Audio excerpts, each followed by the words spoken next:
रे फोन आता। हेलो, हाँ सर। हाँ सर, काम तो हो रहा है।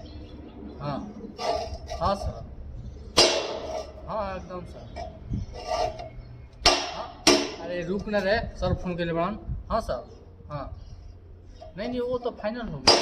हाँ हाँ ठीक है ठीक है ठीक है, तो वो वाला फ्री कर देंगे ना। हाँ हाँ हाँ ठीक है ठीक है। सर कहा तो सर के फोन आवा तो सुनाते नहीं कि ठाई ठीक है ले।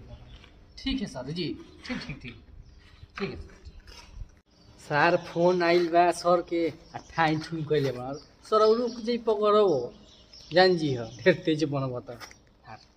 हम का जन है कि सरे के फोन रहल है, हम तो अपन काम करत रहनी।